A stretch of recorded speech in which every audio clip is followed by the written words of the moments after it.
ఒక ప్రముఖ నివేదికల్లో ఏం మాట్లాడతారంటే చాలా కీలకమైన విషయాలు. 3 బ్యారేజీలలో కూడా అడుగున మొత్తం అటు నుంచి ఇటు చివరి వరకు, ఎడమ నుంచి కుడి వరకు చాలా చోట్ల బొంగలు పడ్డాయి. అవి 19లో ప్రారంభిస్తే 19లో పడ్డాయి, 20లో పడ్డాయి, 21లో పడ్డాయి, 22లో పడ్డాయి, 23లో కూడా పడ్డాయి. ప్రతిసారి కూడా వాటిని ప్రతి ఏటా కెమికల్ గ్రౌటింగ్ తో, సిమెంట్ గ్రౌటింగ్ తో, పాలియూరిథిన్ గ్రౌటింగ్ తో 3 గ్రౌటింగ్ చేసినప్పటికి కూడా మళ్ళీ ప్రతి ఏటా పాత బొంగలు ఓపెన్ అయినాయి, కొత్త బొంగలు పడ్డాయి.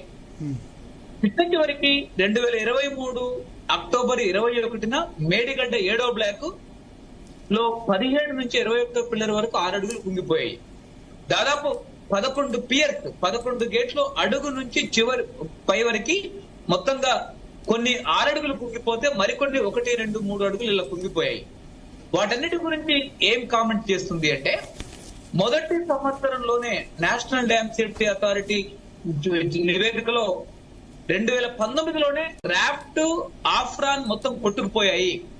2022లో వచ్చినటువంటి 29-28 లక్షల క్యూసెక్ల వరదకి అటు చివరి నుంచి ఇటు చివరి వరకు చాలా దిమ్మలు పోయాయి. హైడ్రాలిక్ జంప్ లో వచ్చినటువంటి సూపర్ క్రిటికల్ ఫ్లో ని ఆ దిమ్మెలు సబ్ క్రిటికల్ ఫ్లోగా మారుస్తాయి, ఆ వేగాన్ని తక్కువ చేస్తాయి.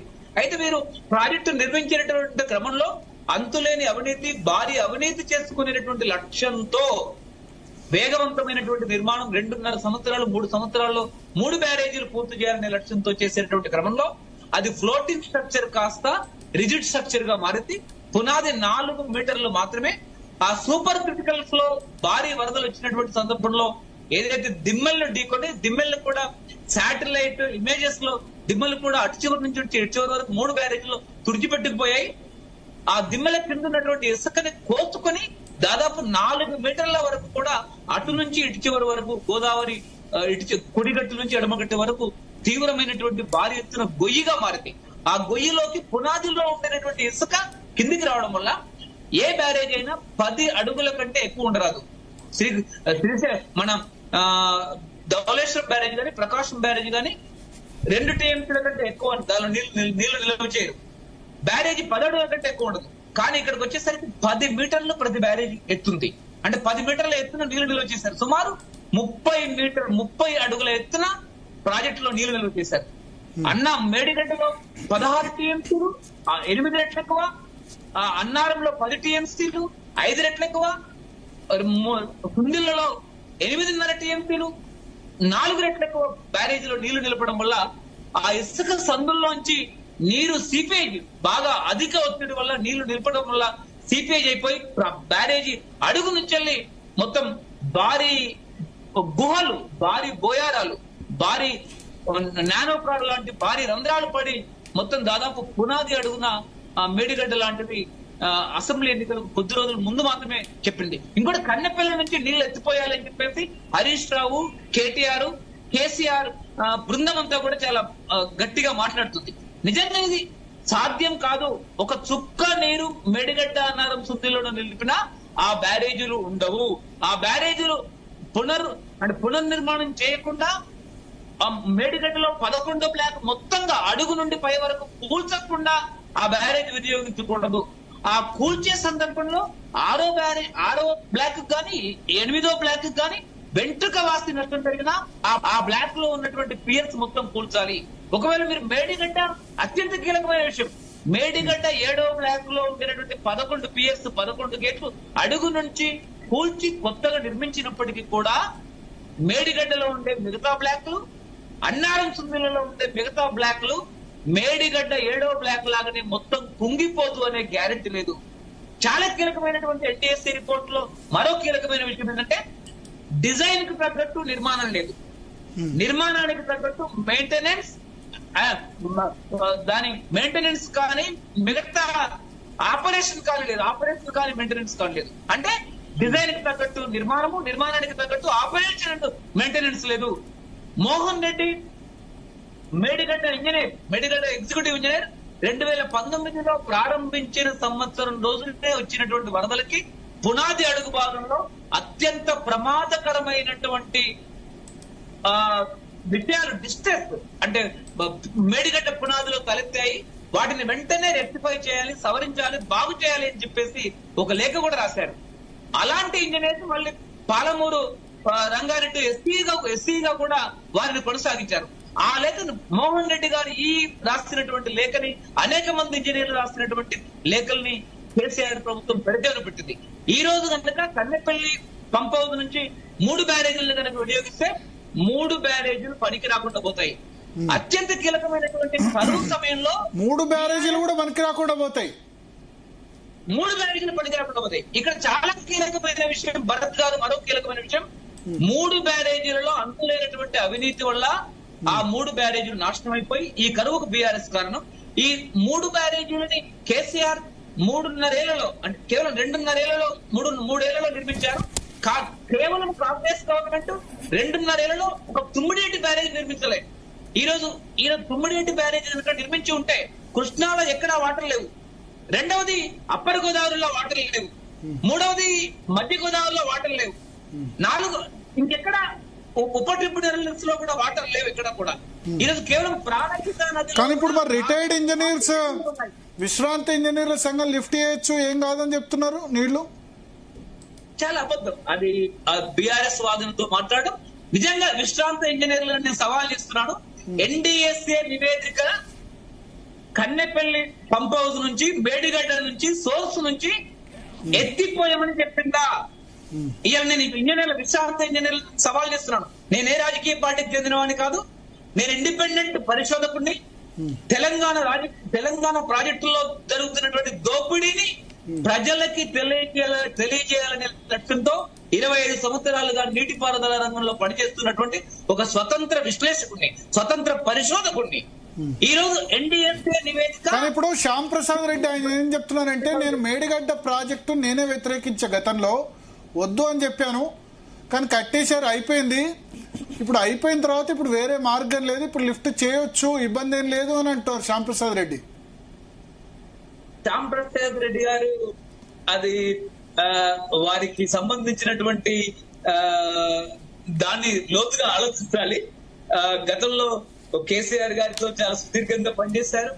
ఆ కేసీఆర్ గారికి నివేదిక ఇస్తున్నారు. ఈ రోజు ఆ విధంగా ఎన్డీఎస్ఏ నివేదిక చెప్పిందా అని చెప్పేసి శ్యామ్ ప్రసాద్ గారు గుండె మీద చేయి వేసుకొని చెప్పాలి.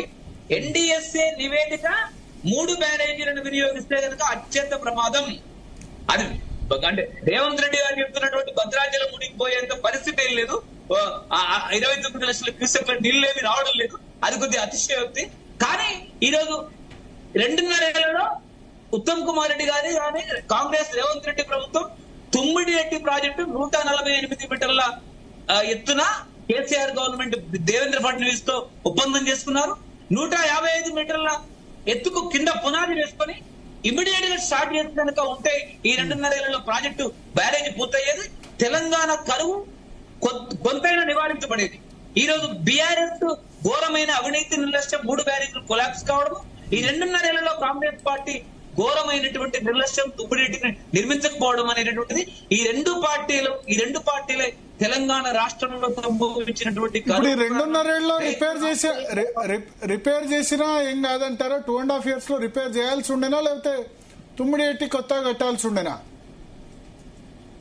తుమ్మిడిఎట్టి ఒకటంటే గారు రిపేర్ చేయడం కంటే కూడా తుమ్మిడిఎట్టి నిర్మించడం అంటే చాలా తేలిక. ఎందుకంటే తుమ్మిడిఎట్టి అడుగున శాండ్ బెడ్ లేదు. తుమ్మిడిఎట్టి అంటే అడుగున ర్యాంక్ బాటం ఉంది, గ్రానైట్ బాటం ఉంది, అడుగున అత్యంత దృఢమైనటువంటి పునాది ఉంది. నాగార్జున సాగర్, శ్రీశైలం, మన ఏది శ్రీరామ్ సాగర్ లాంటి దృఢమైనటువంటి, కడెం లాంటి దృఢమైనటువంటి పునాది ఉంది. కానీ ఈ 3 బ్యారేజీల్లో టోటల్ శాండ్ బెడ్ ఉంది. కింద అడుగున జియో ఫిజికల్ టెస్ట్, భూగర్భ పరీక్షలు చేయలే కేసీఆర్. జియో టెక్నికల్ టెస్టులు చేయలే, భూ సాంకేతిక పరీక్షలు చేయలే. చివరికి ఇప్పుడు కూడా వాటిని రిపేర్ చేయడము, వాటిని పునర్నిర్మాణం చేయడము, తుమ్మిడిఎట్టిని నిర్మాణం చేయడం కంటే అత్యంత సంక్లిష్టమైనటువంటి విషయం. ఎన్డీఎస్ఏని చెప్పింది. ఎన్డీఎస్ఏని ఏమని చెప్పింది? వాటి పునర్నిర్మాణం మా పరిధిలో లేదు. నేను నివేదికలో పేజీ నెంబర్ చెప్తున్నాను, చదవండి. 345వ పేజీ ఎన్డీఎస్ఏ ఫైనల్ నివేదిక, 345వ పేజీలో చదవండి మీరు. ఆ రిపేర్ చేయడం అనేది మా పరిధిలో లేదు. దేశంలో ఉన్నటువంటి భూగర్భ నిపుణులు, అత్యంత ప్రముఖ వైజ్ఞానిక సంస్థలతో ఒక కమిటీ వేసి ఆ కమిటీ స్థాయిలో నిర్దిష్టంగా ప్రాజెక్టుకు సంబంధించినటువంటి భూగర్భ పరీక్షలు, భూమి సాంకేతిక పరీక్షలు చేసి భూమి ఇంకోటి ఉత్తమ్ కుమార్ రెడ్డి, రేవంత్ రెడ్డి ప్రభుత్వం ఒక తప్పు చేసింది కాంగ్రెస్ ప్రభుత్వం. వీళ్ళు గ్రౌటింగ్ చేసే సమయంలో cement grouting, chemical grouting, polyurethane grouting చేసే సందర్భంలో మొత్తం అన్ని కూడా పూడిపోయాయి. కొన్ని పూడిపోయాయి. ఆ పూడిపోయినటువంటి వాటిని ఏ లోతు అసలు బొంగలు పడ్డాయో ఈ రోజు తెలుసుకోవడం అనేది జియో ఫిజికల్ టెస్ట్ లో కష్టంగా మారింది. అంటే ఎన్డీఎస్ఏ చెప్పినటువంటి పద్ధతుల్లో వాటిని పూడ్చేటటువంటి క్రమాన్ని సాంకేతిక పద్ధతుల్లో, శాస్త్ర సాంకేతిక పద్ధతుల్లో ఈరోజు రేవంత్ రెడ్డి కాంగ్రెస్ ప్రభుత్వం కూడా విఫలమైంది. కావున ఇప్పటికైనా ఈరోజు రేవంత్ రెడ్డి ప్రభుత్వం యుద్ధ ప్రాతిపదికన తుమ్మిడిఎట్టి స్టార్ట్ చేయాలి.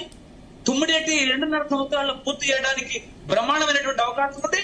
మరొక్కసారి రాష్ట్ర రైతులని, హైదరాబాద్ లాంటి నగరాన్ని, మరికొన్ని జిల్లాలకి ఇలాంటి తాగునీటి కొరతని, పారిశ్రామిక నీటి కొరతని, రైతులకు నీటి కొరతని, ఇలాంటి కొరతను తీర్చేటటువంటి. ఇప్పుడు తుమ్మిడిఎట్టి కంప్లీట్ కావాలంటే మళ్ళీ మహారాష్ట్ర ఒప్పుకోవాలి. అది 150 మీటర్ల, 152 మీటర్ల అది జరగాలి.